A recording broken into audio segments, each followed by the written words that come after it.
Hello everyone, I welcome you all, and today we are going to study chapter 1, alright, from your English book, okay? Sentences and phrases. So let's begin. Yes, what are sentences?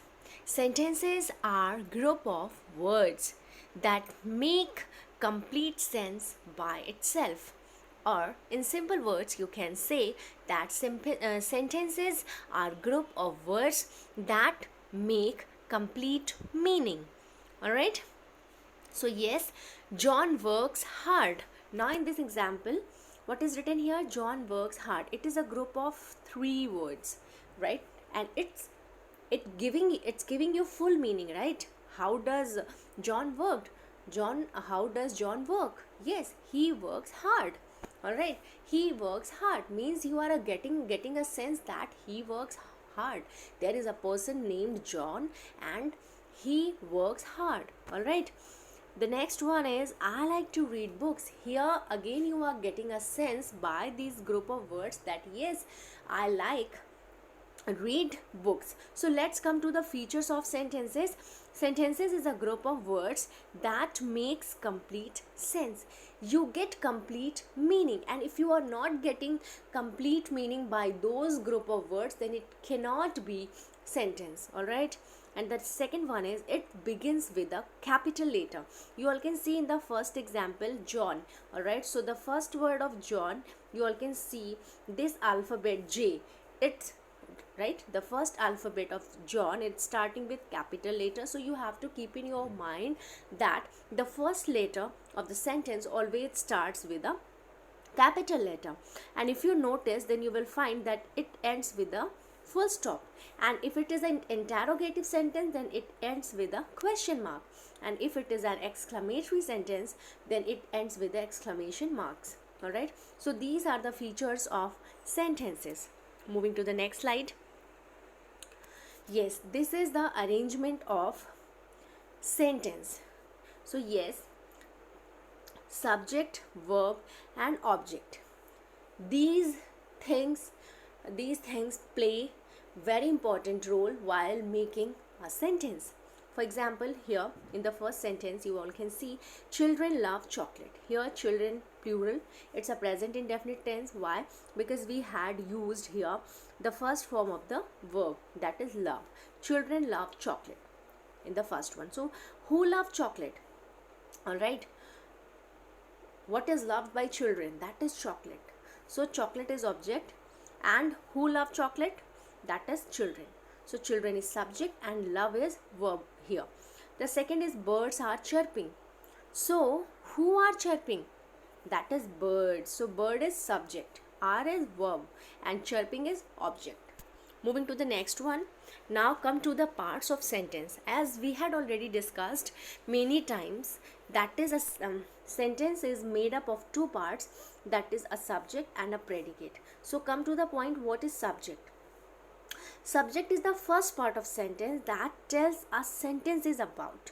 And what is predicate? The predicate is the second part of the sentence that says something about the subject. So in simple word, I would like to tell you all that subject is a naming part and predicate is a telling part. Naming part means it tells you what who is doing that action. All right, the event is conducted by whom, it's a naming part. All right, if I said that Roma reads a book, then just ask a question, who reads a book? So that is Ram. All right, so yes, Ram is what? Ram is subject, because reading a book, that is a task and it is completed by Roma. All right, so Roma is subject here. And what is Roma doing? What is Roma doing? She is reading a book, or she reads a book. So she reads a book here. The action which she is taking is reading. All right, so reading is predicate here. It is telling you about what Roma is doing. That's why I'm saying subject is naming part and predicate is telling part. So come to the features also. The subject is always a noun or a pronoun or a group of words that does the work of a noun. All right, the old place is considered haunted. So here, what is considered haunted? You have to just ask a question using who or what, then definitely you will get the answer. So what is considered haunted? Old place. So what is old place here? Old place is subject, and is considered haunted. What is considered haunted? That is old place, so old place is subject. Now you have to ask, all right, how the old place is considered. So that is considered haunted. So here this one is predicate. All right, the next is all the boys are in the ground. So who are in the ground? That is all the boys. So all the boys is again subject in this sentence. They are naming part. All right, the next one is the predicate. Now it's a telling part of the sentence. The predicate may consist of one word or several words, with essential word being a verb. For example, my dress is beautiful. So how is my dress? My dress is beautiful. What is beautiful? If you are asking a question, what is beautiful, then you will get the answer, my dress. So my dress is a subject. And how is my dress? It's beautiful. So it's a telling part. It's telling you about the dress. It's telling you about the subject. So that's why we call predicate as telling part. I think it's clear now. The verb is essential word in the predicate. So verb is here now, is. So I'm moving to the next one. A sentence must have a subject and a verb. Again, which I had already discussed, what is subject and what is predicate. Yes, subject is a naming part and predicate is a telling part. So what is the naming part? Subject is the person or the thing that you are talking about, right? We were talking about the dress, that's why the dress was subject. And what is telling part? Telling part tells you what someone or something does. We were asking now, how was the dress? So it was beautiful. So that was, it's a predicate. Now we're moving to the next slide. Identify the subject and predicate. In the first one, Meena has come first in the race. So you have to ask a question as we were done earlier. You have to ask a question using what or who, then you will get the answer. So yes, who has come first in the race? Obviously that is Meena. So Meena is subject. So write down here, Meena is subject. Identify the subject. Meena is subject. Okay, and then the all right, let me choose another pen.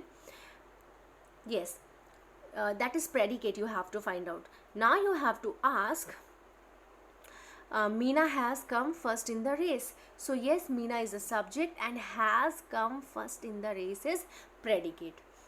All right, the next question is, lazy boys come last. So again ask a question starting with what or who. So who comes last? That is lazy boys. So here lazy boys subject. All right, lazy boys subject, and come last is predicate. All right, so yes, next one, the sun rises in the east. So here, what rises in the east? That is sun. So yes, the sun is subject. The rises in the east is predicate. All right, I'm just marking the predicate with red ink, and I'm just underlining the subject with blue ink. So that will be easy to understand you all what is subject and predicate in the given sentence. The foolish crow tried to be the peacock. All right, so who tried to be the peacock? Ask a question. Yes, definitely you will get the answer, the foolish crow. All right, so yes, the foolish crow is subject in this sentence, and what is predicate? Tried to be the peacock. So this one is predicate. Put P here. Now the next question again, my parents and my brothers have gone to the market. Now you again have to ask a question, who have gone to the market? So you will get the answer, my parents and my brother. So you have to write down S here, and you have to ask the same question. All right, the remaining part will be the predicate.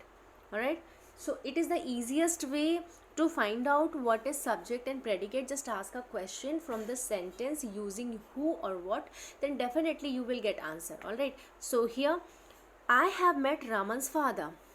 All right, whom I have met? So I have met Raman's father. All right, so here you have to identify what is subject. Okay, so here I is subject. Let me use another ink. Yes, I have met Raman's father. So here I is subject. Have met Raman's father is predicate. The remaining part must be predicate. Alright. So the next one is thousands of trees cut down. Thousands of trees have been cut to construct the stadium. So what have been cut to construct the stadium? That is thousands of trees. So thousands of trees is going to be subject in this part, and the remaining part have been cut to construct the stadium is predicate. So moving to the next one again. The teacher gave me a prize. Alright, so what did she gave me? So sorry, who gave me a prize? Right, I'm just trying to take out the answer of predicate. Alright, so don't do that, because we have to find out the subject here. So yes, who gave me a prize? Ask a question, who gave me a prize? That is the teacher. So teacher is subject here, and the rest part will be predicate. Alright, so I think it's clear to all of you. Still, if you have any query, we can discuss. So I'm moving to the next one. Next slide. Yes, object. When the verb in the predicate is transitive verb, it requires an object to complete its sense. For example, when I say I throw, it doesn't make complete sense. The verb throw requires an object such as a ball to make complete sense. Alright, when you are saying that I throw, so what did you throw? Kya feka? It should be clear now. What are you throwing? So here this one, it's not giving the complete sense when you are saying simply I throw. So when you are not getting a complete sense, alright, then we use object there to make complete sense. For example, I throw a ball. I throw, but what did I throw? That is a ball. So now it's giving a complete sense. That's why after using an object here, we are getting a complete sense. That's why sometimes we use object so that we can get complete sense. Alright, I sing a song. Alright, so yes, I sing, you are not getting a complete meaning there. That's why you are putting a object there, that I sing a song. The next one is you should learn swimming. You should learn. What you should learn? It's not clear by the sentence. If someone said to you that you should learn, so at that time you will be thinking, what should I learn? I should learn cooking, I should learn swimming, I should learn writing. What should I learn? It's not clear now. But as soon as you add an object there, like here swimming, then it's just clear, right? Your doubts become you just become normal, that because now your doubts are clear. Someone is saying to you that you should learn swimming. So here this sentence is giving complete sense. That's why we just add object. All right. So yes, now I think it's clear to all of you. When the verb in the predicate is a transitive verb, alright, whenever it's intransitive word, it will give you complete sense and you will not need any kind of object there. For example, if I say I sleep, you are getting complete sense. I sleep, you sleep, teacher sleeps. Alright, so you don't need any kind of object there. But sometime when it is a transitive verb, then you just need an object to complete its sense, and that is known as object. Alright, and now we can divide the object in two parts, direct object and indirect object.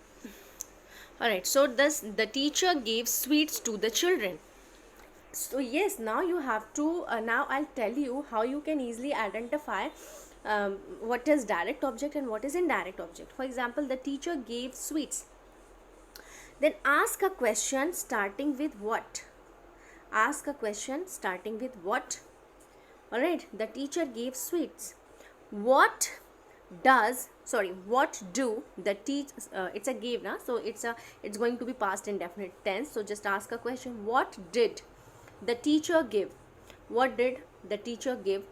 Then you will get the answer sweets. So what is sweets? Because you are getting directly answer what teacher gave. Alright, so teacher gave sweets. So you are getting it directly. That's why sweets are direct object here.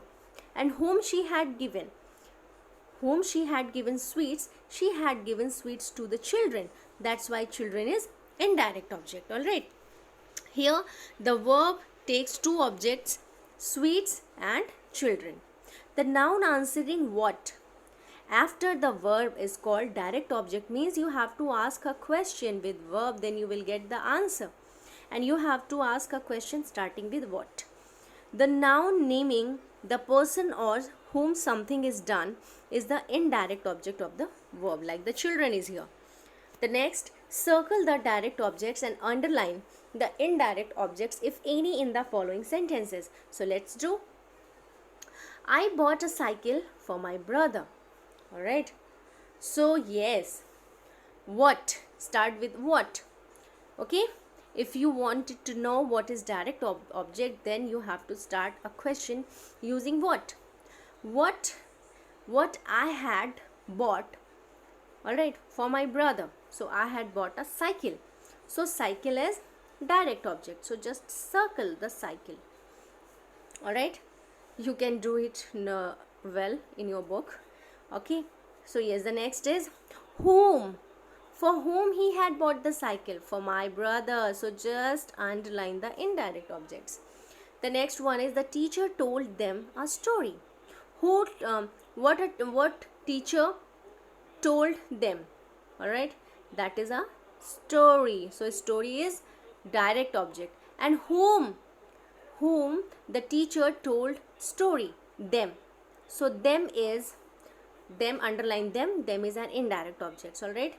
Please buy me a school bag. Alright.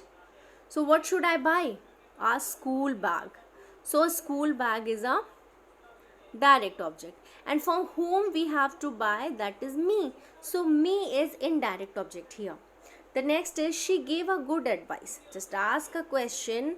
What did she give? What did she give or what she gave? She gave a good advice. Alright, so good advice is a direct object. And whom she had given, so none is there whom she had given, not me, not you, not anyone. That's why it's not an indirect object. Alright, so indirect object is missing in this sentence. Indirect object is not here. She gave me a gift. Alright, so what does she give him? She gave him a gift. So gift is direct object. And whom she had given the gift, that is him. So him is indirect object. Alright. Father gave the guard his salary. So what did father give to the guard? The father gave guard to his salary. So salary is, alright, salary is object, that is direct object. And whom father had given the salary? To the guard. So guard is indirect object. Alright, so guard is indirect object, put underline, and salary is direct object. Alright, the next one is I have a Chinese pencil box. So what do I have? Chinese pencil box. So Chinese pencil box is direct object. And whom I had given that box? Nothing, no one is there. So yes, here again indirect object is missing. The next one is the class listened to the story with full attention. So what class listened? Class listened to the story. Alright, so story is direct object. Alright, okay. Again, what the class listened? Class listened to the, how the class listened the story. But if you are using whom, if you are using for, then you are not getting any indirect object here. So indirect object is again missing. The next is please accept my apology. Accept my apology. What should I accept? What should I accept? That is apology. So apology is direct object. Alright, whom apology I should accept, that is my. So my is indirect object. Okay. The next, he taught Rita history. He taught Rita history. He taught what? What he taught to Rita? What he taught Rita? He taught history. So history is direct object. Alright, so what whom he taught history? Then ask a question whom, then you will get the answer. Whom he taught history? He taught history to Rita. So Rita is indirect object. All right. Now I'm moving to the next one, the complement. So what is complement? All right. When the verb in the predicate is an intransitive verb, what is the speciality about transitive verb and intransitive verb? I think when we were discussing about the direct object, I had already told you, intransitive verbs do not require any kind of object. intransitive verb को किसी तरह की verb की ज़रूरत नहीं होती है. They do not require any kind of additional words or words to complete the meaning. They just give the meaning with the subject and verb only, and they do not require any kind of object with them. That's why these kind of sentences known as the complement, or we call it intransitive verb also. So what is the difference between transitive verb? Transitive verbs need object to give complete meaning, but intransitive verb do not need any kind of words or group of words to give complete sense. They just give meaning with subject and verb only. That's why we called it intransitive verb. So let's begin. The baby was alert. See, intransitive verbs are those which do not have an object. Alright. People are in the hall. Alright. So are you getting any object here? You just ask a question, what are the people? You are not getting any kind of answer there. If you ask the question, where are the people, then you will get the answer, the people are in the hall. Alright, so it's example of complement. They do not need any kind of, any kind of word or object. They just give example, with these group of words only. So yes, now you have to circle the complements. Juhi acted well. Alright, so how did she acted? What is complement here? That is well. So well is what? Well is complement here. Alright, because Juhi acted well. The next one is the man seems tired. How does the man seem? He was tired, so tired is complement. Alright, Mr. Sharma is very well. How is Mr. Sharma? He is very well, very ill. So this one is complement. She looks beautiful in her blue dress. How does she look? In her blue dress, she looks beautiful. Alright, so beautiful is complement here. We will sing a song. Alright, so now it's your homework. You have to find out, is there any complement? So yes, reply in chat box. Is there any complement in this sentence? We will sing a song. It's your assignment. Alright, so yes, reply in chat box if you know the answer, and I'm just waiting for your reply, students. The next one is Ram is a polite child. Alright, so how is Ram? Ram is a polite. Alright, so this one is complement here. The police caught the thief. And this one also you have to find out the complement. It's your home assignment, not your home assignment. Whenever you are watching this video, just you need to reply in the chat box. John bought a watch for himself. So you have to tell me question number 5, question number 7 and question number 8. You just need to reply in chat box. Is there any complement, and if yes, then what are they? There are 4 types of sentences. Now we are going to discuss here about declarative, assertive, statement sentences. Now the second one is interrogative sentences. Declarative can be divided into 2 parts, that is negative and positive sentences. The next one is interrogative, the sentence which starts with a question, that is known as interrogative sentence. Exclamatory, whenever you are finding any kind of surprise, wonder in the sentence, and it's example of exclamatory sentence. What is imperative sentence? Request type of statements known as imperative sentences. So yes, I'm moving to the next slide. Sentences can be divided into different types of on the basis of their meanings. So yes, what is declarative sentence? Declarative means statement sentence. All right, so declarative sentences make statement of or some kind of observation. They are 2 types. I had already told you positive and negative, or in other words you can say affirmative and negative. The sentence simply say or state something that is known as affirmative, like I like to eat mangoes, it's a affirmative. What is negative? When there is no hidden there is no in the sentence, then it's a negative. For example, when it's say it's giving you, yeah, or it's expressing a negative meaning. For example, I do not go to school, so here not, it's a negative sentence giving you no meaning. All right. The next one is interrogative. Interrogative sentence ask a question and is formed by putting the auxiliary verb before our noun by the beginning the sentence with WH word. What is the WH word? That is what, where, who, whom, which.